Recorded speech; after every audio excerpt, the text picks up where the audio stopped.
एखन सीजन है शादी ब्याह का। हाँ तो डमकच कह देती। डमकच के काय दो हो हे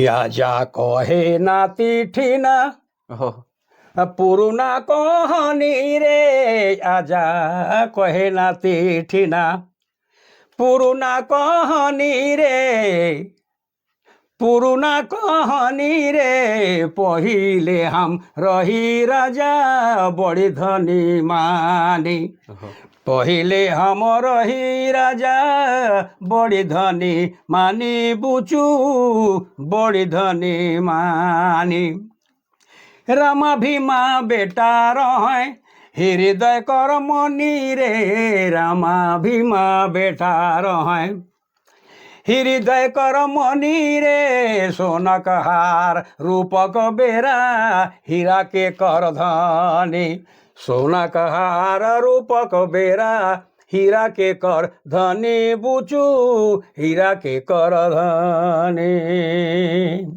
चढ़ेले बंधवा घोड़ा लाल रंग के के जोड़ा चढ़ेले बंधवा घोड़ा लाल रंग के के जोड़ा हवा बेगे उड़त रह दुयो सीना तानी हवा बेगे उड़त रह दुयो सीना तानी बुचू दुयो सीना तानी।